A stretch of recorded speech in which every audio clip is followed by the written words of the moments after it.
You can't deny it felt pretty to be in Florida this week and be normal. You know what? People seem like they're a lot happier down here in Florida than they are in some of these states. All right.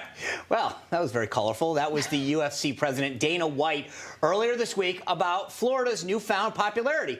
It's no surprise they've seen an uptick in residents. They have even now, according to the census that we just talked about, picked up another seat in the House of Representatives based on that census that just came out yesterday. Here to discuss is Florida Senator and his former governor, Rick Scott. Senator, great to see you again. Shocking that people like lower taxes, less regulation, and they like an open economy, open schools. Shocking, shocking, shocking. Maybe these governors up north and out in California will figure this out. Well, I was just going to get into this. I mean, we talked about Steve Daines and Montana doing well, but I mentioned Florida. Here's the thing, though. You were governor from 2011 to 2019. That's a pretty good legacy for you to show how many people during that tenure came down to Florida. You heard Dana White there. He says people are happier in Florida. How do you make people understand that Florida's great because of the policies largely that existed during your governorship? Yeah, you know, we had double the population growth in the last decade as compared to the national numbers. And people are coming down there. You know, we've always had good weather, right? We've always had good beaches.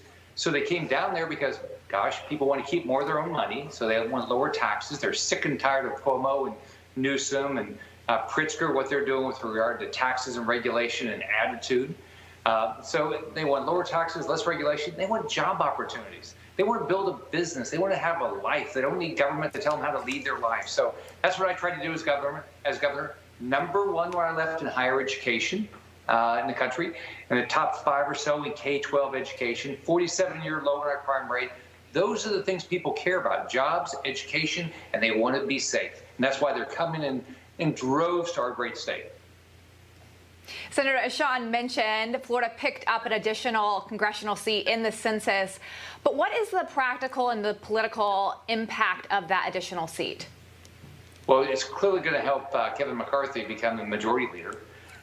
You know, he's going to be the Speaker of the House. I mean, what's going to happen is he's going to for sure pick up, you know, the 2 seats in Texas and the seat in Florida. They're going to become Republican seats, and so it's going to help him take a majority.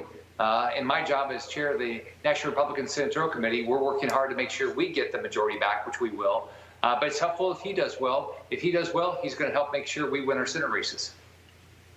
You know, it's funny. Lindsay and I, around Christmas time, had a chance to talk to the governor of Texas, Greg Abbott, about all these people from California coming to Texas. You mentioned this. There's a lot of people, particularly from New York, that are flocking to Florida because they like the policies there. They like the way of life.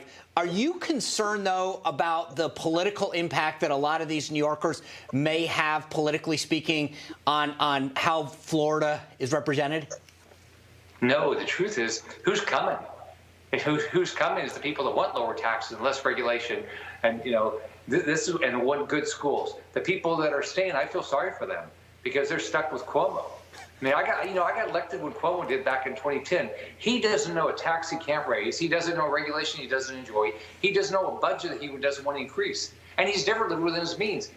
I feel sorry for the people that are staying there, but the people that are coming down, they see what's happening, and they want to get to a place where you can, you know, the government's not telling you how to lead your life. Give me a shot. I'm a kid that grew up in public housing, not knowing my dad. I just want, give me the shot, put me in the game, let me have a chance to live the dream of this country. Yeah, we were just in Florida, and it felt a lot different than it does here in D.C. But, Senator, you talked about bringing back the majority in the Senate, and you are the National Senate Committee chair. We also keep hearing that the House is excited to take back the majority.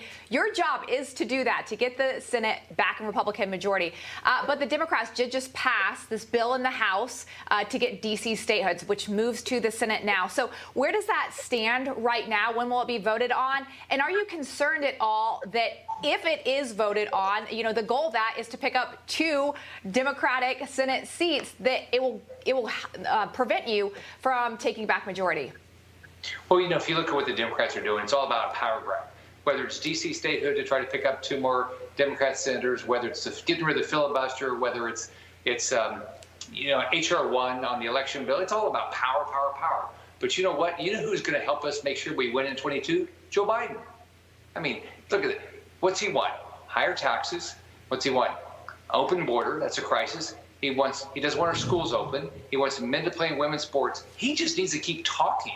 If he just keeps doing what he's doing, the Democrats keep doing what they're doing, we're going to have an unbelievable 22. I think this is going to be a great year for Republicans because what do we want?